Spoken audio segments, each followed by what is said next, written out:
देवभूति माता ने, आज ठाकुर जी का जन्मोत्सव होना है, बड़े प्रसंग हैं, ठाकुर जी से मन एकाग्र करने के साधन पूछे। मन एकाग्र कैसे होगा? तब भगवान कपिल ने अष्टांग योग के विषय में प्रवचन किया। यम, नियम, आसन, प्राणायाम, प्रत्याहार, ध्यान, धारणा, समाधि, ये अष्टांग योग हैं। सावधानी से सुनिएगा। मन को एकाग्र करने के लिए सबसे पहला योग है यम। यम का मतलब क्या होता है? अपनी इंद्रियों की इच्छाओं को पूरा ना करना, उसी को यम कहते हैं। आपकी कोई इच्छा हो रही है और उस इच्छा को पूर्ण करने के लिए आप जैसे ही प्रयास करने लग जाते हो, वहीं इंद्रियां बर्बाद हो जाती हैं। आपकी कोई इच्छा हो रही है और आप कोई प्रयास नहीं कर रहे, फिर भी मन मार के रह रहे हो, इसी को अष्टांग योग का पहला योग कहते हैं, यम।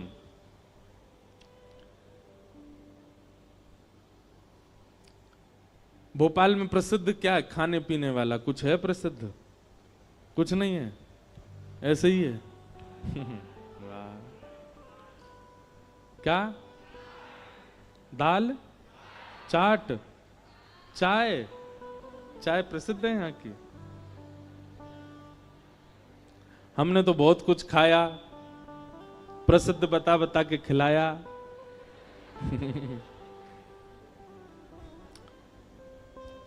जो भी है, यम। यम यानी कि इंद्रियों की इच्छाओं को पूरा ना करना, उसका दमन करना। आपकी कोई इच्छा होती है और आप तुरंत प्रयास में लग जाते हैं, इंद्रियां उसी समय, मन उसी समय आपके हाथ से निकल गया। इच्छा हो रही है, कुछ खाना है, कुछ देखना है, कुछ करना है, उस समय अपने मन को कैसे भी करके रोको। नहीं, नहीं करना, नहीं खाना है, नहीं करना। घर में जो बना उसी से ही मन चलाओ। यम। दूसरा नियम। एक नियम का पालन करो। कोई भी एक नियम आपका निश्चित होना चाहिए और वो नियम सद नियम होना चाहिए। कोई भी एक नियम धारण करो। यम, दूसरी बात नियम, तीसरा प्राणायाम। अनुलोम विलोम करो। एक नासिका छिद्र से जब श्वास भीतर लेते हो, उस समय ठाकुर जी का कोई नाम रटते हुए नासिका में छिद्र भीतर में श्वास भीतर लो। दोनों नासिका छिद्र बंद करके ब्रह्मरंध्र में उस सांस को रखो, तब भी भगवान नाम जपो।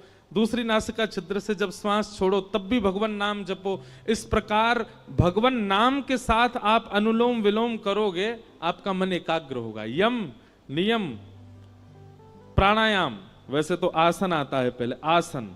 चौथी बात, आसन को सिद्ध करो। एक आसन में बहुत देर तक बैठने का प्रयास करो। कम से कम कथा सुनते हैं तो उस समय एक ही आसन धारण करके रखो। आप कहते हैं पैरों में दर्द हो रहा है। पैरों में दर्द कब होता है? जब आपका मन पैरों में लगा होगा। कथा में लगाओगे तो आपको पता भी नहीं चलेगा, 4 घंटे निकल जाएंगे। यम, नियम, आसन, प्राणायाम और 5वां है प्रत्याहार, आहार की शुद्धि। हमारे शास्त्रों में आहार शुद्धि पर बहुत विशेष ध्यान रखा गया। आप जैसा खाते हैं उससे आपके ऊपर प्रभाव पड़ेगा ही पड़ेगा। कभी जभी की बात अलग है, लेकिन ज्यादातर प्रयास किया करो कोई घर का ही भोजन करो और ठाकुर जी को निवेदित करके ही करो। आहार से बहुत बड़ा असर पड़ता है आपके विचारों पर, आपकी मानसिकता पर, आपकी बुद्धि पर। यम, नियम, आसन, प्राणायाम, प्रत्याहार और फिर ध्यान, धारणा, समाधि। मैं ऐसा कथा में कहा करता हूं कि 5 नियम आप पालन कर लो। ये 3 नियम आपको करने नहीं पड़ेंगे जो बाद के हैं, ये 3 नियम अपने आप हो जाएंगे। ध्यान, धारणा और समाधि। अभी आप ध्यान लगाने बैठोगे नेत्र बंद करके तो आपको कुछ भी दिख सकता है, लेकिन आपकी ये 5 आसन यदि शुद्ध हो जाएंगे तो आपके ध्यान में वही आएगा जो आप सोच रहे होंगे। आप समाधि की यात्रा तक भी पहुंच सकते हैं यदि आपके 5 नियम शुद्ध होंगे तो। यम, नियम, आसन, प्राणायाम, प्रत्याहार, इन 5 को करने का प्रयास करो। पहली बात, इंद्रियों को जीतो, कोई एक नियम बनाओ, आसन को जीतो, प्राणायाम करो और आहार को शुद्ध रखो। इन 5 से मन एकाग्र, मन कहीं भटक तो जाए आपका, नहीं भटक सकता, एकाग्र रहेगा। इस प्रकार भगवान कपिल ने अष्टांग योग के विषय में बताया। तत्पश्चात देवभूति माता ने कहा, आपके कितने प्रकार के भक्त होते हैं और आपको कौन से प्रिय हैं, कृपा कर उनके बारे में बताओ। तब भगवान अपने भक्तों के विषय में बताते हुए कह रहे हैं, अभिसंधाययो हिंसा दंभं मात्सर्यमेव वा संरंभी भिन्नग भावं मयि कुर्यात् स तामसः। बहुत ध्यान पूर्वक सुनना। 4 प्रकार के भक्त होते हैं भगवान के। कौन कौन से? तामस, राजस, सात्विक और निर्गुण। इनमें से आप कौन से हो, अपने आप सुनकर के बताइए। सबसे पहले भक्त का नाम क्या है? तामस। तामस भक्त जो होता है ये ठाकुर जी की आराधना केवल किसी अन्य की बुराई के लिए ही करता है। ए हनुमान जी महाराज, आपने पड़ोसी पे बहुत ज्यादा कृपा कर रखी है और चलो भली उसका बुरा नहीं चाहता, लेकिन उदाहरण यही देगा, आपने उसको इतना दिया, हमारे ताऊ जी के बच्चों के साथ आप ऐसा कर रहे हो, चाचा के बच्चे इतने प्रसन्न रहते हैं, मामा के बच्चे ऐसे हो रहे हैं, हम पे आप दया ही नहीं कर रहे हो। यह भी एक तामस भक्त का लक्षण है, जो दूसरों का उदाहरण देके ठाकुर जी को चुनौती देता है कि आप उस पर तो इतनी कृपा कर रहे हैं पर मुझ पर नहीं कर रहे हैं। यह तामस भक्त है। एक बात सदैव याद रखना बंधुओं, भगवान को कभी भी आप इस प्रकार आरोपित मत किया करो। ठाकुर जी किसी दिन कहने पे आ गए ना तो फिर कुछ बोल नहीं पाओगे। भगवान कहेंगे पुलस्त ऋषि के खानदान में भेजा था रावण को, ब्राह्मण कुल में भेजा था रावण को, सबको एक बुद्धि, उसको 10 बुद्धि प्रदान की थी। सोने की नगरी में रहता था रावण, मंदोदरी जैसी पत्नी प्रदान की, लेकिन उसके बाद भी अपना सर्वनाश कर लिया। इसमें मैंने क्या गलत किया? मैंने तो सर्वगुण संपन्न भेजा था रावण को। व्यक्ति अपने कर्मों से ही भोगता है सब कुछ। आप ठाकुर जी को आरोपित मत किया करो कि आप उस पर ऐसा कर रहे हैं, इस पर ऐसा कर रहे हैं, मुझ पर आपकी कृपा क्यों नहीं है। हम नहीं जानते कौन किस जन्म का फल भोग रहा है, इसलिए ठाकुर जी को आरोपित मत कीजिए। अपने जीवन में भी जो आप देख रहे हो वो भी ना जाने किस जन्म का फल आप देख रहे हो, इसलिए जो कुछ भी ठाकुर जी कर रहे हैं सबको स्वीकार करो।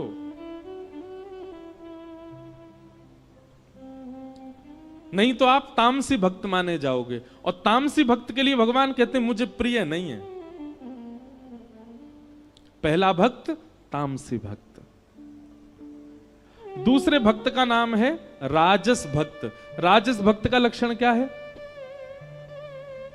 कि विषयान विसंधाय यश ऐश्वर्यमेव वा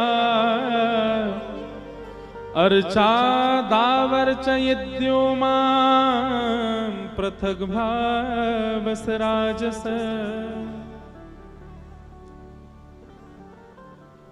विषयान विसंधाय, 50 रुपए की मिठाई के डिब्बे को लेके आएगा मंदिर में, लेकिन बदला में 5 करोड़ मांग करके जाएगा ठाकुर जी से। विषय प्रधान भक्ति करता है, मतलब उसकी भक्ति के पीछे कोई ना कोई कारण है। जैसे कई लोग, आप लोग भी जानते होंगे, वो व्यक्ति आपसे बहुत मिल रहा है, बहुत हंस के, तो आपको कहीं ना कहीं पता चल जाता जरूर इसको कोई काम है तभी आ रहा है मेरे पास में। नहीं तो ये कभी कभी राम राम भी नहीं करता था मुझको, आजकल इतना पूछ रहा है। ठीक वैसे ही जब आप ठाकुर जी के पास जाना विषयों के लिए शुरू करते हैं, पहले तो ठाकुर जी प्रभावित होते हैं, अरे वाह देखो, आओ हो आज तो इंद्रेश आया है, ओ क्या लेके आया, ओ मिठाई लेके आया, कलाकंद लेके आया है, वाह। तभी ठाकुर जी मन में विचार करते हैं, बोले जरूर कोई काम। बंगाली में एक बात कहते हैं, अति भक्ति चोरे लक्षण। जो बहुत ही ज्यादा हाथ पांव जोड़ता रहता हो, नीचे दुल्लर तिल्लर हुआ जाता हो, समझ जाना चोर है इसके अंदर, जरूर कुछ कोई और कारण है इसकी प्रणाम का। तो भगवान कहते हैं कि राजस भक्त का लक्षण कैसा, वो विषय के लिए ही आता है बस मेरे पास में, उसको वैसे कोई फर्क नहीं पड़ता। हनुमान जी के ऊपर मक्खी बिनबिनाई रही हैं, हनुमान जी के मंदिर में एसी नहीं चल रहा है, बेचारे पूरे दिन पसीना में बैठे रहे हैं, कोई फर्क नहीं पड़ता।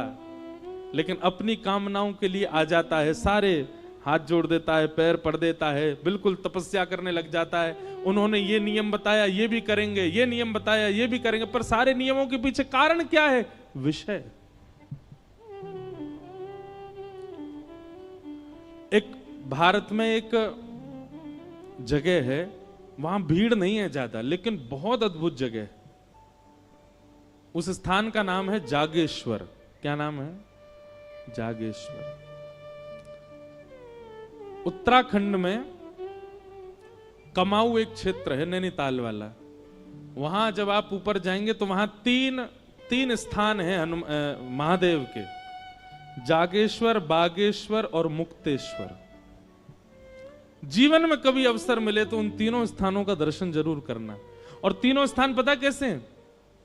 मुक्तेश्वर पहाड़ की चोटी पर है, बागेश्वर समतल में है और जागेश्वर नीचे पाताल में है। और जागेश्वर स्थान जो है ना, यहां पर महामृत्युंजय का जो मंत्र है वो वहीं प्रकट हुआ, जागेश्वर। इसीलिए उनका, वहां के महादेव का नाम है जागनाथ। वहीं से ही महामृत्युंजय प्रकट हुआ।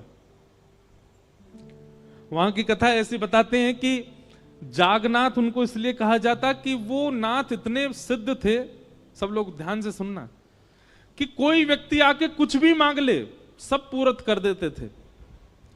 एक बार एक कहीं के राजा ने किसी अच्छे राजा की हिंसा की कामना उनसे की, वो तो सबको आशीष देते थे, बोले तथास्तु।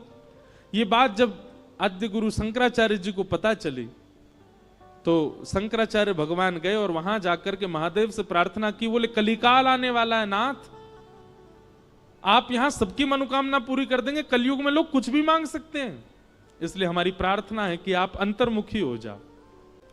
तब ठाकुर जी वहां पर शांत हो गए, नहीं तो महादेव से जो मांगो वो मिलता था। आज भी वहां नियम है, रात्रि 6-7 बजे मंदिर बंद हो जाता है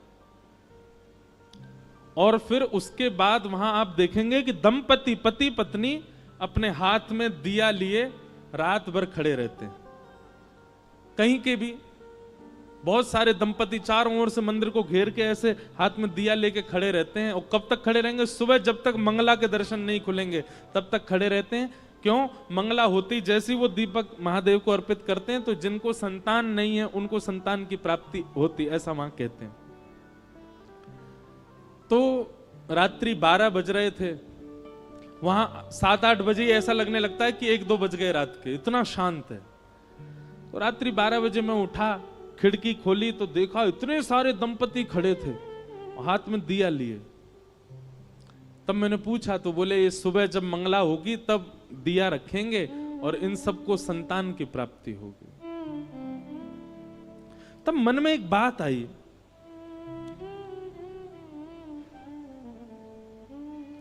व्यक्ति को पता है कि अगर मैं इन देव के सामने ऐसा कुछ करूंगा तो मैं जो चाहूंगा वो मुझे मिलेगा। वो व्यक्ति कभी ठाकुर जी को क्यों नहीं मांगता? वो व्यक्ति कभी अच्छे विचार क्यों नहीं मांगता? वो व्यक्ति कभी ऐसा क्यों नहीं मांगता कि नाथ मेरे अंदर ईर्ष्या बहुत है, मेरे अंदर क्रोध बहुत है, मेरे अंदर काम बहुत है, लोभ बहुत है, हे महादेव मैं रात भर खड़ा होकर तब करूंगा, आप कृपा करके मेरे चित्त को शुद्ध कीजिए। कभी ऐसी भावना क्यों नहीं उत्पन्न होती? हम सब जगह विषय क्यों मांगते हैं?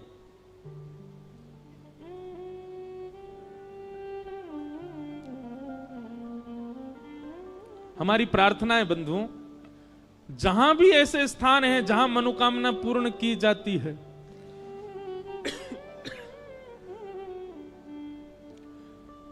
अगली बार आप जब वहां जाएं, एक बार हमारे कहे से कोई विषय मत मांगो, शुद्ध विचार मांगो, शुद्ध व्यक्तित्व मांगो, हम शुद्ध इंसान बने, ऐसी कोई कामना करो ठाकुर जी से।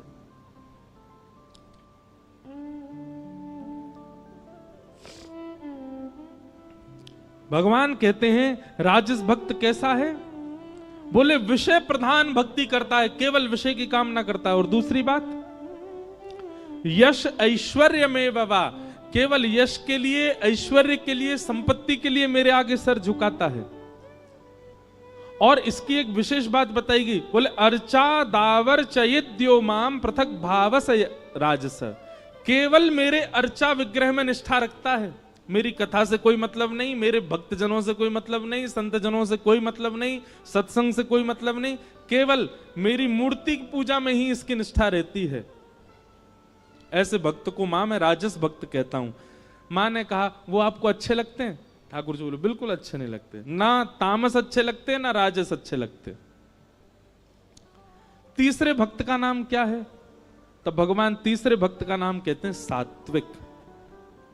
और इस सात्विक भक्त के लक्षण क्या हैं?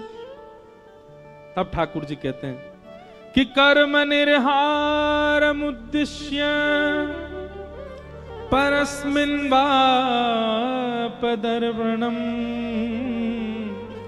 यज्ञेदश्व व्यमति वा पृथग भावस सात्विक। कर्म निर्हार मुद्देश्य, वो जो कुछ भी करता है, भले ही उसने परिश्रम करके किया, भले ही उसने बलपूर्वक किया, भले ही उसने बहुत बहुत अनुनय विनय करके किया, लेकिन फिर भी वो हर कर्म के फल के रूप में यही कहता है कि सब ठाकुर जी ने कराया, मेरी कोई क्षमता नहीं थी। मैं जो कुछ भी कर रहा हूं, मैं कथा सुना रहा हूं, मैं किसी व्यक्ति को श्रेष्ठ बना रहा हूं, असहाय लोगों की सहायता कर रहा हूं, असहाय लोगों के इलाज के लिए अस्पताल बनवा रहा हूं, असहाय बालकों को विद्यालय में पढ़वा रहा हूं, आदि आदि जो कुछ भी अपने जीवन में करता है, सबके पीछे एक ही भाव रखता है कि सब ठाकुर जी करा रहे हैं, मेरी ये क्षमता नहीं थी।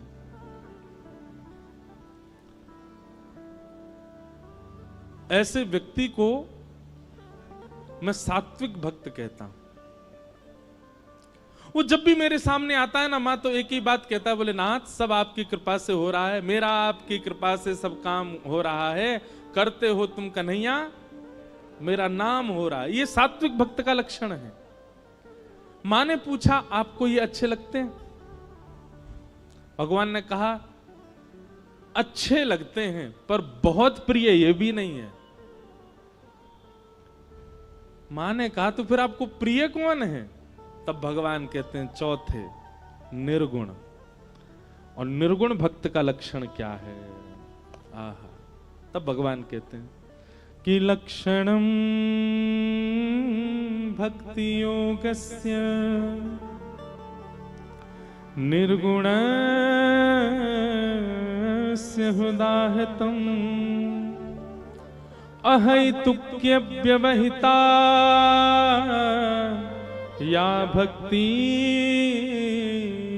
पुरुषोत्तम। मां, ये चौथा भक्त जो होता है ना, ये निर्गुण भक्त है। बोले निर्गुण भक्त के लक्षण क्या है? बोले मुझसे कोई कामना नहीं रखता, ये केवल मुझे भजता है, मेरा भजन करता है, मेरी कथा सुनता है, मेरे मंदिर में आता है, पर इसकी कभी कोई इच्छा ही नहीं होती मुझसे, कुछ नहीं मांगता।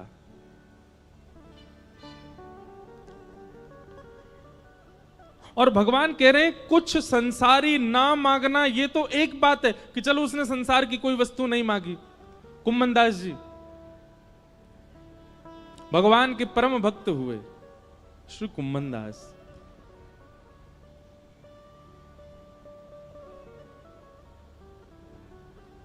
सावधानी से सुनिएगा। कुम्मनदास जी के चरित्र में ऐसी एक कथा आती है कि श्री कुम्मनदास जी बहुत अकिंचन थे। उनके घर में धन संपत्ति नहीं थी। ठाकुर जी साक्षात प्रकट होकर उनकी गोद में बैठ करके खेलते थे।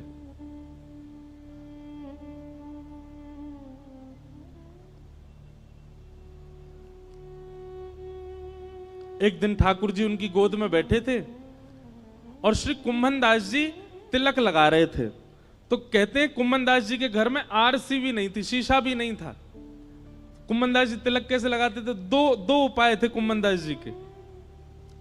कठौते में जल भरते थे, उसमें अपना प्रतिबिंब देखते थे जल के अंदर, और प्रतिबिंब देख के फिर तिलक लगाते थे। या फिर ठाकुर जी किसी दिन खेलते खेलते उनकी गोद में आ जाते और गोद में बैठे बैठे ठाकुर जी बताते, हाँ कुम्मना यहाँ ते सीधो ले चल लगो, अब यहाँ नीचे तो नेक घुमाए दे, अब यहाँ ते नेक ऊपर कर ले, बीच में यहाँ कोने कर, अब यहाँ कर। ठाकुर जी तिलक लगवाते थे कुम्मनदास जी का। इतने सामीप्य में ठाकुर जी रहते थे। कुम्मनदास जी के चरित्र में आता है कि श्री कुम्मनदास जी जब अपने खेत में हल जोतते थे तो ठाकुर जी ऐसे अपनी पीतांबरी में अनाज आदि जो भी होता था वो लेके स्वयं डालते हुए चलते थे कुम्मनदास जी के साथ। पर कुम्मनदास जी ने कभी ठाकुर जी से कोई याचना नहीं की। एक दिन की बात है, कुम्मनदास जी अपने खेत में हल जोत रहे थे, ठाकुर जी पीछे ऐसे उड़ाते हुए चल रहे थे सब बीजों को। इतने में मंदिर का घंटा बजा और जोर जोर से जैसे घंटे बजने लगे तो कुम्मनदास जी ने तुरंत हल छोड़ा, हाथ धोने लगे, पांव में जल डालने लगे, मुख पोंछा और तुरंत मंदिर की ओर भागने लगे।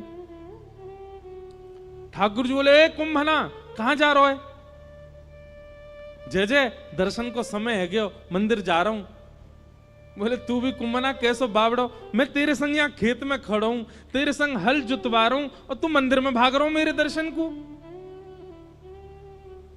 कुम्मनदास जी बोले, जय जय यहां तो आप अपनी इच्छा से आते हो, आज आते हो, कल आओगे कि नहीं इसका कोई प्रमाण थोड़े। और कल मुझसे कोई अपराध हो गया, परसों मुझसे कोई अपराध हो गया तो क्या पता आप मुझसे मिलना ही बंद कर दो। पर मंदिर में तो आपको आचार्यों ने बैठाया, वहां से आप कहीं नहीं जाओगे, इसलिए मंदिर दर्शन में कभी नहीं छोड़ सकता। क्योंकि आप मेरे प्रेम से भले ही यहां आ जाओ, मंदिर में तो आप सदा विराजोगे, इसलिए मैं तो वहीं दर्शन करूंगा। ठाकुर जी संग रहते थे उनके, लेकिन वो फिर भी मंदिर में जाते थे।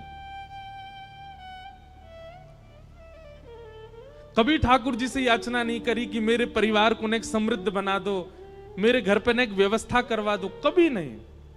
क्योंकि बंधुओं, कल एक व्यक्ति मिलने आए, वो मुझसे बोले कि हम ठाकुर जी से बोल के कुछ नहीं मांगते पर मन में तो चलता रहता है। आपने मना किया कथा में कि ठाकुर जी से कुछ मत मांगो, तो हम बोलते नहीं है पर मन में तो आता है। इसका मतलब कहां है? इसका मतलब यही है कि भक्ति में अभी कहीं चूक हो रही है। वास्तविकता बताएं बंधुओं, भक्ति तीव्र, भक्ति श्रेष्ठ तब जानिए कि ठाकुर जी सामने आए, ठाकुर जी को देखते भूल गए क्या मांगना था, विस्मृति हो गई। अपने गुरु के सामने सोच करके तो बहुत गए थे कि ये पूछेंगे, ये पूछेंगे, ये कहेंगे, पर गुरु के सामने जाते सब विस्मृति हो जाए, समझना आपकी भक्ति प्रबल है।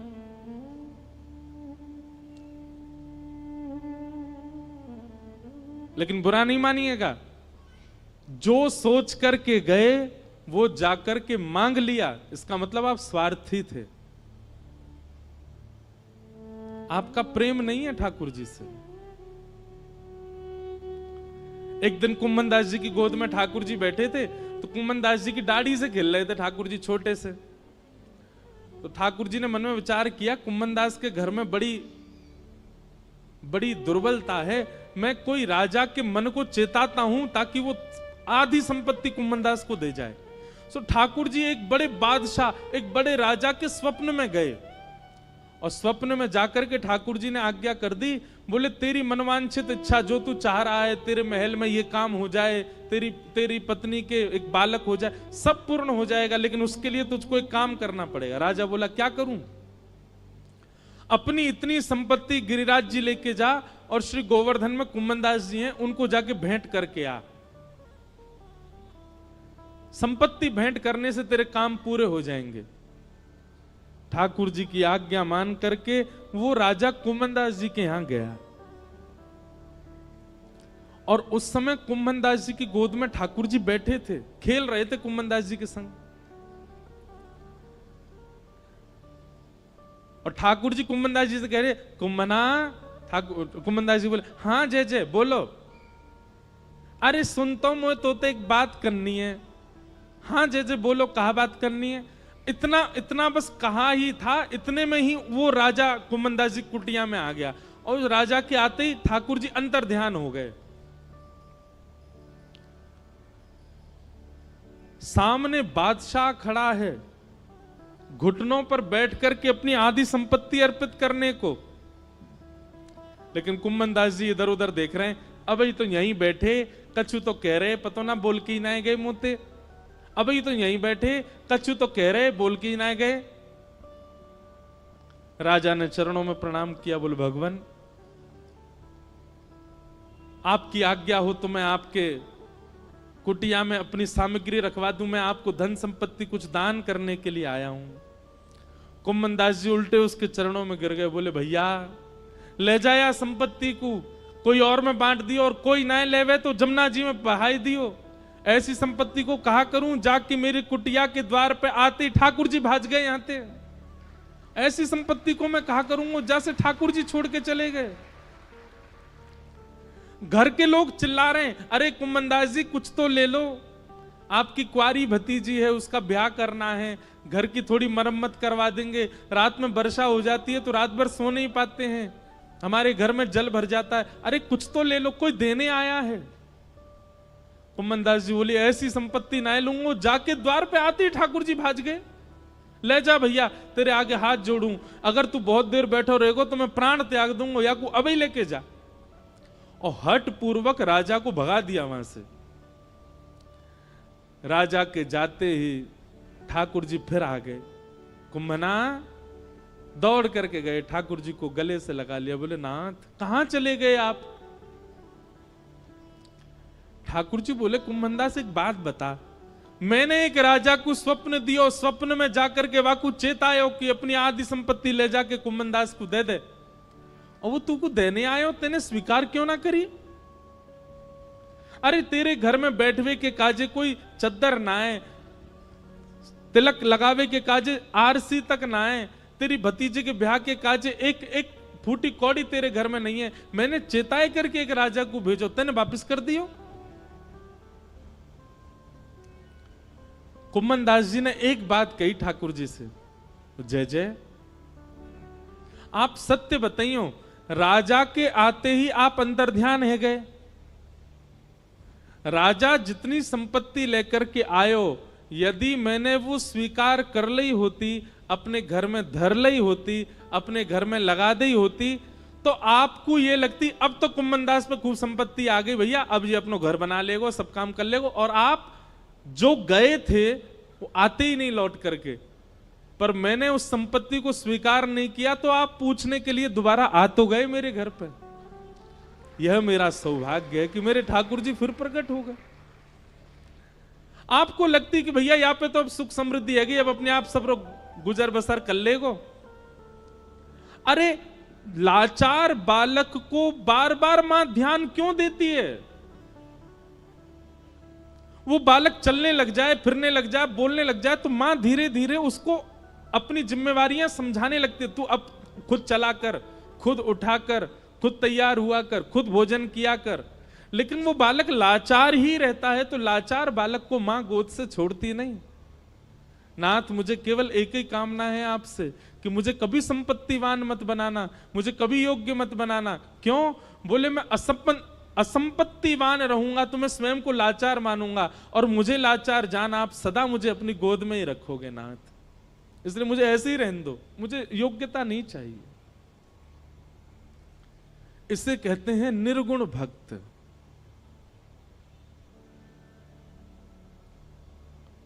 जो कोई कामना नहीं करते ठाकुर जी से, सदा प्रसन्न रहते हैं, ठाकुर जी की रजा में राजी रहते हैं, ये निर्गुण भक्त।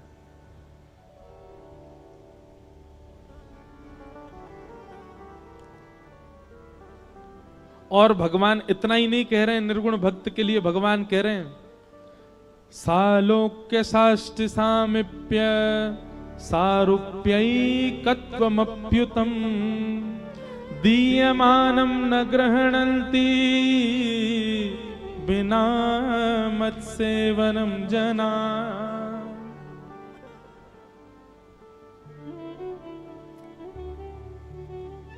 पांच प्रकार की मुक्ति होती है। मुक्ति एक नहीं, पांच होती हैं। कौन कौन सी? सालोक्य, साष्टि, सामिप्य, सारूप्य और एकत्वम। ये पांच मुक्ति हैं। बहुत ध्यान से सुनना। पहले तो मुक्ति मिलना ही बहुत कठिन है, और उन मुक्तियों में भी ये पांच श्रेणियां हैं। सबसे पहली श्रेणी का नाम है सालोक्य। बहुत ध्यानपूर्वक सुनो, सब लोग देखो। सालोक्य मुक्ति किसको कहते हैं?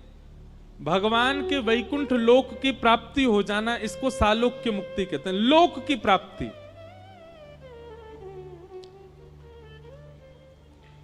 दूसरी मुक्ति का नाम है साष्टि। पहली मुक्ति में केवल लोक मिलेगा, ठाकुर जी का सामीप्य मिल पाए ये जरूरी नहीं है। इसलिए दूसरी मुक्ति साष्टि में क्या विशेषता है कि आपको लोक भी मिलेगा और रोज का एक पास भी मिलेगा। क्यों? रोज दर्शन कर सकते हो ठाकुर जी के। पहली मुक्ति में केवल लोक मिलेगा, दर्शन तो कभी 6-7 महीना में कभी हो जाए तो बात अलग है। पर दूसरी साष्टि मुक्ति में आपको नित्य का एक अनुमति मिलेगी कि आप उस अनुमति में एक सभा में बैठ सकते हो जहां ठाकुर जी के दर्शन होंगे। सालोक्य, सालोक्य के बाद साष्टि, और फिर तीसरी मुक्ति का नाम है सामीप्य।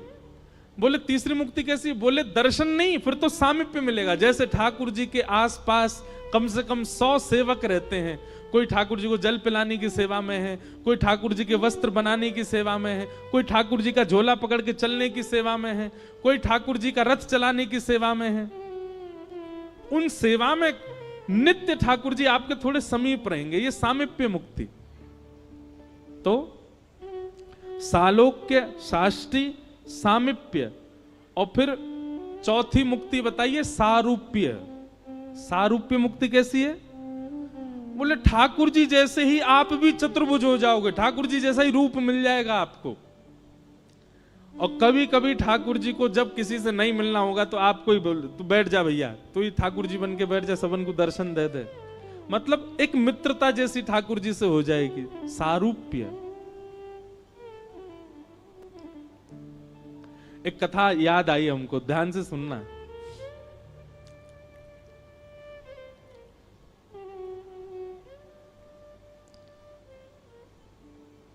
आज पंडरीनाथ भगवान का बहुत स्मरण हो रहा है। श्री विठ्ठल भगवान, हमारे पूज्य नाना जी कहते थे कि बिना किसी प्रयोजन के किसी की स्मृति कथा में बार बार रहने लग जाए तो लाला यूं ही समझियो वो कथा में आए हैं, वो कथा में बैठे हैं।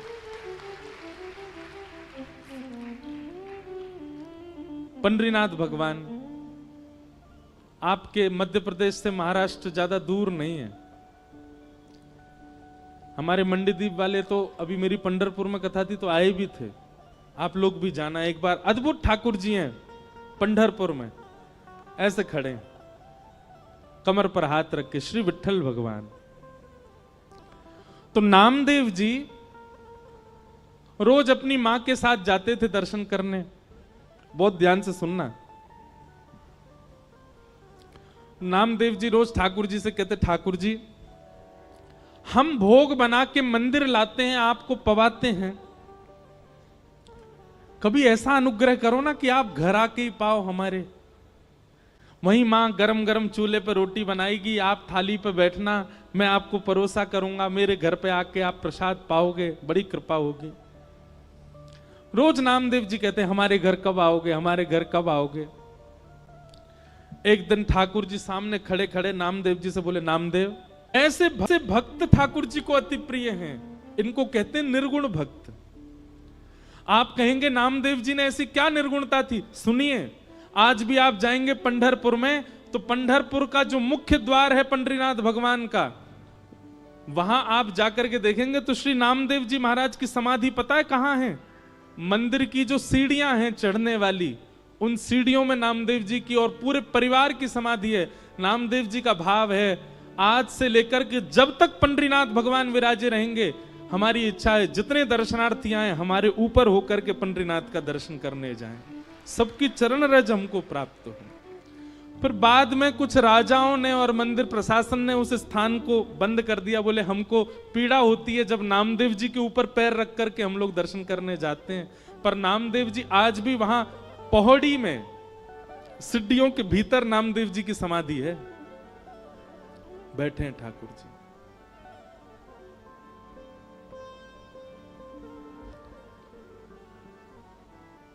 नामदेव जी कीर्तन कर रहे थे और उनके कीर्तन में हजारों वैष्णव नृत्य कर रहे थे।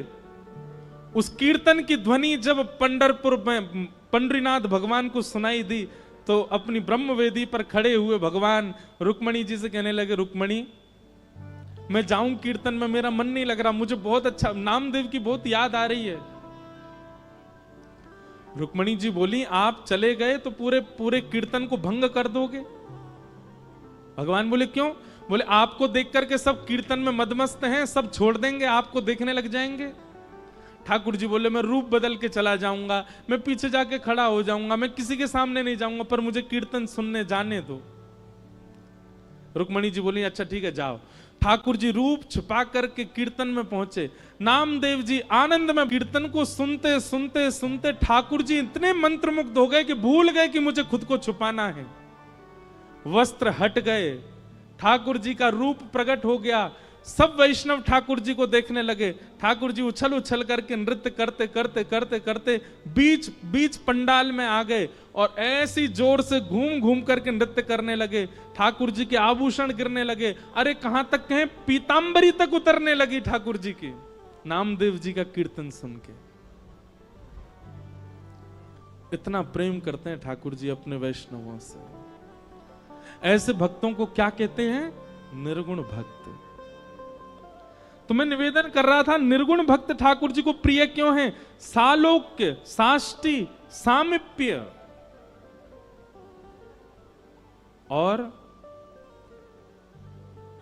चौथी भक्ति का नाम क्या बताया था? सारूप्य, अपना रूप प्रदान कर देते हैं ठाकुर जी। और पांचवी मुक्ति का नाम है एकत्वम।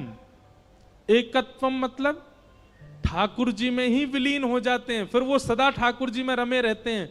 लेकिन ठाकुर जी कहते हैं, मां मेरे निर्गुण भक्त तो इतने त्यागी होते हैं, इतने इतने इतने प्रेमी होते हैं कि मैं पांचों मुक्ति भी उनके सामने प्रस्तुत करता हूं तो दिए मान न ग्रहणंती, वो पांच मुक्ति भी नहीं मांगते, नहीं चाहिए।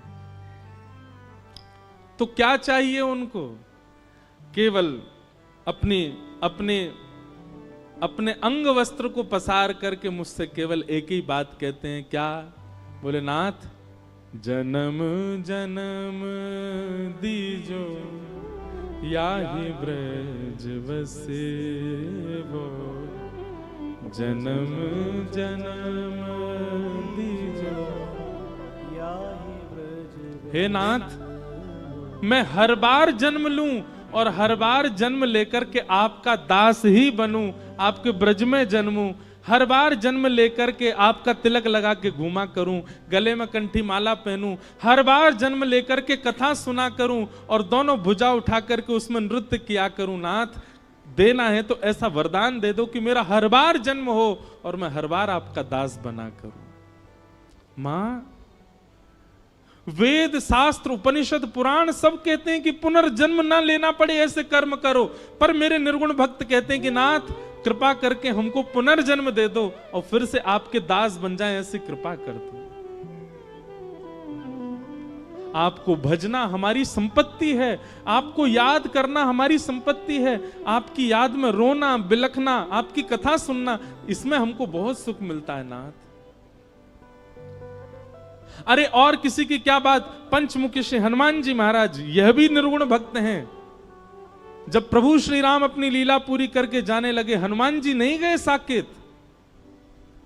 राम जी से बोले, नाथ आपके साकेत में कथा होती है?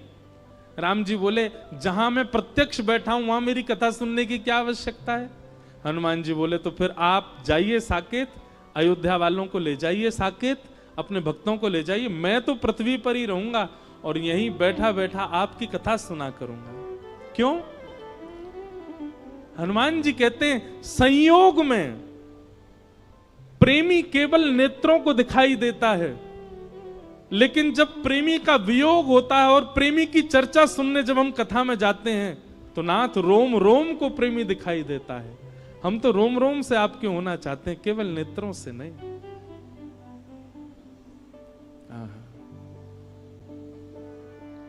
ये जीवन समर्पित चरण में तुम्हारे, निर्गुण भक्त के ये लक्षण है। तुम ही मेरे सर्वस्व, तुम ही प्राण प्यारे, ये जीवन समर्पित चरण में तुम्हारे, तुम ही मेरे सर्वस्व, तुम ही प्राण प्यारे।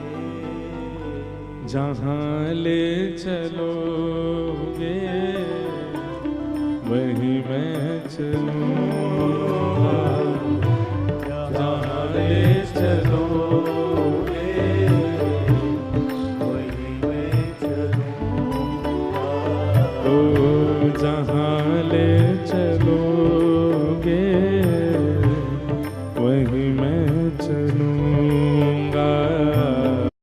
इस प्रकार कपिल भगवान देवहूति माता को ज्ञान उपदेश कर रहे हैं। तो भैया सुनो, अगर राजस हो तो निर्गुण, राजस हो, अगर तामस हो तो राजस बनने का प्रयास करो, राजस हो तो सात्विक बनने का प्रयास करो, और सात्विक हो तो अब निर्गुण बनो। कुछ नहीं मांगना ठाकुर जी से। और ये कुछ ना मांगने की प्रवृत्ति ठाकुर जी के प्रति कब बनती है? जब हम पूर्ण रूपेण ठाकुर जी को विश्वास कर लेते हैं, भरोसा। भक्ति की 3 धाराएं हैं, बहुत ध्यानपूर्वक सुनो। सबसे पहला विश्वास, दूसरा संबंध, ठाकुर जी से कोई संबंध जरूर होना चाहिए आपका, और तीसरा समर्पण। हमारे भारत में बहुत अच्छे राम कथा के वाचक हुए श्री राजेश रामायणी जी, उन्होंने हमारे यहां भी कथा की। हमारा कितना सौभाग्य है, कैसे कैसे महान जन आते हैं और कथा सुना के जाते हैं वृंदावन में। यह विश्वास अटूट चित्त में लाओ। तो भक्ति की प्रथम धारा विश्वास, विश्वास, संबंध, और तीसरा समर्पण ठाकुर जी के सन्मुख। ये 3 भक्ति के सूत्र हैं। देवहूति माता ने, कपिल भगवान ने देवहूति माता के अनेक प्रश्नों के उत्तर दिए, सबको हम प्रणाम मात्र करते हैं। और तत्पश्चात देवहूति माता सिद्धता नाम की नदी बनकर के बहने लगी और भगवान कपिल जाकर के विराज गए। सारे तीर्थ बार बार, गंगा सागर एक बार। आज भी कपिल भगवान गंगा सागर में विराजते हैं और वहां आज भी विरक्तों को, आज भी वैष्णवों को, आज भी प्रबल भक्ति यौगिकों को ठाकुर जी दर्शन देते हैं आज भी। इस प्रकार कपिल भगवान के चरित्र को हम प्रणाम करते हैं।